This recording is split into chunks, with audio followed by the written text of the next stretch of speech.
monde, j'espère que vous allez bien et que vous avez passé une bonne semaine. Alors aujourd'hui c'est dimanche et je suis de retour pour une nouvelle vidéo conseil puisque je voulais vous parler des études à l'étranger en m'appuyant notamment sur mon expérience des études à Genève. Ce ne sera pas une vidéo dédiée aux études en Suisse, ce sera plus général pour les études à l'étranger, que ce soit en Angleterre, en Belgique, au Canada, enfin peu importe, c'est vraiment plus général. Donc si tu es un étudiant français et en terminale et que tu veux étudier à l'étranger, cette vidéo est faite pour toi, donc continue de regarder. Alors le premier conseil que je voulais vous donner, même si je vais pas vous donner que des conseils, j'ai pas trop organisé ma vidéo donc ça va un peu parler de tout et n'importe quoi, mais je vais essayer de faire assez court. Donc mon premier conseil c'est l'anticipation.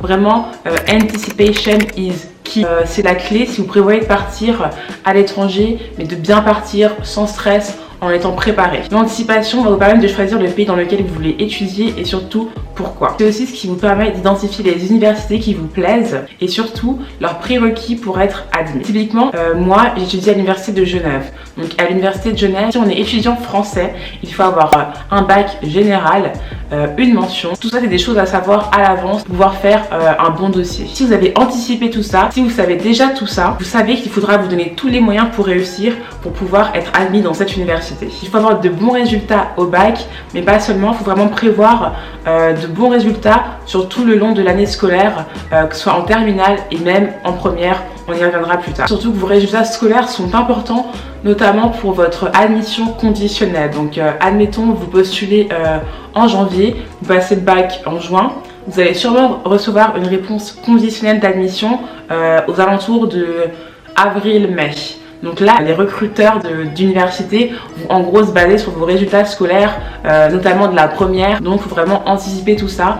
Et si vous savez dès la seconde que vous voulez aller à l'étranger, il faut vraiment travailler tout au long de votre cursus au lycée pour pouvoir avoir de bonnes notes et avoir un bon dossier. Ensuite, un de mes deuxièmes points, c'est le choix de l'université. Quelle université choisir? Il y a vraiment énormément d'universités dans le monde et ça dépend en gros de ce que vous prioritisez ou pas. Est-ce que vous voulez étudier dans un pays anglophone? Est-ce que vous voulez étudier dans un pays francophone? Est-ce que vous voulez partir à l'étranger mais en même temps pas trop loin de vos parents, de vos amis? Est-ce que vous voulez aller dans un pays limitrophe à la France? Ou bien est-ce que vous voulez aller dans un pays séparé par un océan? C'est vraiment à vous de choisir. Donc si vous privilégiez une université francophone, il faut savoir qu'il y a beaucoup d'universités francophones dans des pays comme la Suisse, que ce soit l'université de Genève, de Lausanne, de Neuchâtel, de Fribourg. Ça dépend vraiment de ce que vous voulez. Il y a aussi en Belgique et surtout au Québec. Donc c'est vraiment à vous de voir si vous préférez une université plutôt anglophone, l'université plutôt francophone. Il faut aussi garder en tête que les universités anglophones, notamment aux États-Unis ou au Royaume-Uni, sont très chères. Donc les gens s'endettent pour pouvoir étudier aux États-Unis. Donc si votre but c'est d'apprendre l'anglais ou de vous perfectionner en anglais, envisagez également les universités pas forcément anglophones mais qui proposent des cursus en anglais. Donc je pense aux universités en Hollande, en Suède ou au Danemark qui proposent de très bons cursus anglophones pour des prix plutôt accessibles. Et ce sont des pays qui sont parfaitement bilingues, donc même si vous ne parlez pas un mot d'anglais, vous allez totalement vous repérer dans la vie et au quotidien. Ce ne sera pas forcément un problème pour vous. Dans tous les cas, si vous choisissez un cursus anglophone, il vous faudra évidemment passer un test d'anglais, donc que ce soit TOEFL, je sais pas trop comment on dit ça, IELTS, ou Cambridge Certificate ou des choses comme ça. Il y a plein de tests, il faut voir avec votre université quel test ils préfèrent. Parfois c'est l'université qui propose ses propres tests d'anglais, donc c'est vraiment, il faut absolument vous renseigner, d'où l'anticipation de la phase 1. Alors une autre des questions hyper importantes à se poser, c'est la question du budget. Donc je vais pas trop rentrer en détail sur ce point là, mais si vous voulez je peux faire une vidéo spéciale budget pour étudier à l'étranger si vous voulez en savoir plus, notamment sur mon expérience. Donc dites-le moi dans les commentaires juste en bas si vous aimeriez voir cette vidéo ou pas. Donc là quand je parle de budget, je parle plutôt des prix des universités comme je disais précédemment. Donc comme je disais, les universités anglaises et américaines sont très cotées, mais elles sont aussi très chères. Mais sachez que si vous voulez changer de continent, en tant qu'étudiant français, vous pouvez bénéficier pas de facilité de paiement, mais plutôt du prix des mêmes tarifs que les Québécois si vous étudiez au Québec. Du coup, si votre but c'est de déménager dans un continent lointain séparé par un océan, le Québec peut être une bonne idée puisque vous avez des tarifs plutôt bas et en rapport avec les tarifs français plutôt qu'une des universités américaines qui proposent des tarifs vraiment astronomiques pour les études. Mais surtout, ce qu'il faut prendre en compte, c'est la bourse. Donc il y a beaucoup d'organismes en France qui vous permettent d'avoir une bourse. Je pense notamment à la plus connue, c'est la bourse du Crous, ou Crous, je sais pas trop.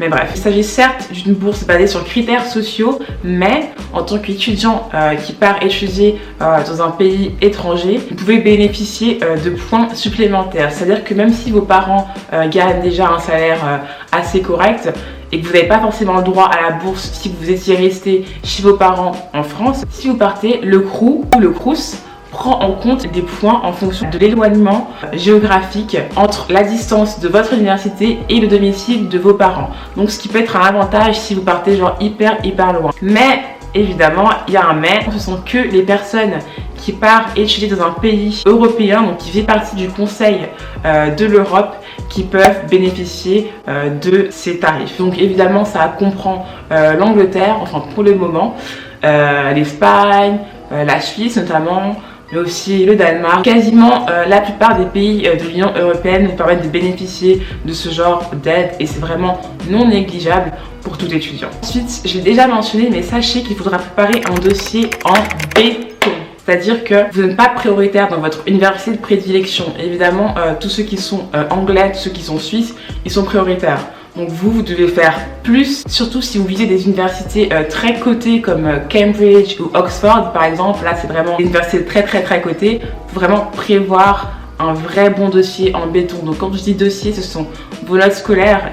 Et dans ce genre d'université, dans Cambridge ou Oxford, il faut prévoir vos notes scolaires depuis au moins le collège, je pense. Mais ce que je veux dire, c'est qu'il faut vous différencier. Donc il faut avoir des bonnes notes tout au long de votre année scolaire. C'est pas seulement le bac, parce que comme je vous disais, vous êtes très souvent admis avant même d'avoir votre bac. Donc vous êtes admis conditionnellement en fonction des notes précédentes. Donc ça peut faire peur, donc toute l'importance de vraiment anticiper si vous savez depuis, je sais pas, la seconde que vous voulez partir étudier à l'étranger, vous le savez, donc prévoyez et faites en sorte d'avoir les meilleures notes possibles. Il faut tout mettre, toutes les chances de votre côté si vous savez déjà à l'avance, autant faire bien les choses. Mais c'est aussi de bonnes appréciations, évidemment, ça sert à rien d'avoir des bonnes notes et puis avoir des mauvaises appréciations derrière, vous n'êtes pas crédible. Mais également une bonne lettre de motivation, faites-la relire par vos parents, par vos profs même. Il faut également un bon CV, donc je sais qu'en tant que lycéen, on n'a pas toujours le CV le plus fourni, on n'a pas toujours travaillé à côté de nos études, mais tout engagement, qu'il soit professionnel ou associatif, c'est une plus-value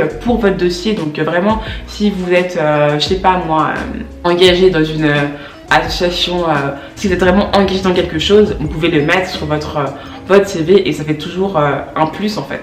Pensez également aux lettres de recommandation, si vous avez un prof, si vous avez vraiment, je sais pas, un employeur ou quoi, vraiment pensez aux lettres de recommandation. Ça peut vraiment faire toute la différence d'avoir une très bonne lettre de recommandation pour son dossier. Et enfin, dernier point, mais non des moindres, renseignez-vous. C'est comme l'anticipation. Il faut vraiment se renseigner quoi. Si vous ne vous renseignez pas, vous n'aurez aucune information et ce sera un peu brouillon votre recherche. Vous ne pourrez pas motiver vos parents de la même manière que si vous étiez renseigné. Donc que ce soit pour l'organisation de votre inscription, donc sachez qu'il existe des organismes qui vous permettent de vous inscrire plus facilement. Elles s'occupent vraiment de tout, de votre inscription de A à Z, évidemment moyennant un paiement, mais il y a des gens qui ont besoin de ce genre d'aide. Ça peut être utile de se renseigner sur l'existence de ce genre d'organisation. Et là, je pense notamment à Study Experience si vous voulez étudier à l'étranger. Donc se renseigner, c'est aussi organiser son départ, notamment en visitant l'université juste avant, lors des portes ouvertes. C'est vrai qu'il y a beaucoup d'universités qui font des portes ouvertes, ce qui peut être vraiment utile, notamment pour vous conforter dans votre choix d'université, sur la ville, sur plein de choses en fait. C'est aussi s'organiser administrativement. Donc quelles sont les formalités administratives pour mon arrivée? Est-ce que j'ai besoin d'un permis de séjour pour vivre dans ce pays, pour étudier dans ce pays? Si je veux travailler, me trouver un job étudiant, est-ce que je peux trouver un job étudiant dans un pays étranger? Par exemple en Suisse, un étudiant étranger peut travailler que 15 heures par semaine. Donc si vous êtes renseigné sur ça, si vous prévoyez d'avoir un job étudiant pour pouvoir subvenir à vos besoins, c'est bien de savoir si vous pouvez travailler ou non dans le pays. Est-ce que vous devez souscrire à une assurance, etc. Donc bref, en fait, il faut se poser vraiment un tas de questions avant de franchir le pas, avant d'étudier à l'étranger. Des questions qui permettent de vous rassurer, vous, vos parents, votre entourage, ça vous permet d'évaluer la faisabilité de la chose. Mais sachez que dans tous les cas, étudier à l'étranger est une vraie plus-value pour vous, pour votre expérience personnelle, mais aussi professionnelle, car c'est une expérience qui est très valorisée sur votre CV, c'est vraiment une plus-value. ça attisera toujours la curiosité et même l'admiration des recruteurs. Voilà, c'est tout pour cette vidéo. J'espère qu'elle vous aura été utile. Si vous l'avez aimé, n'oubliez pas de liker et de vous abonner. Nous, comme toujours, on se retrouve dans 2 semaines pour une nouvelle vidéo. See you next time. Bye bye.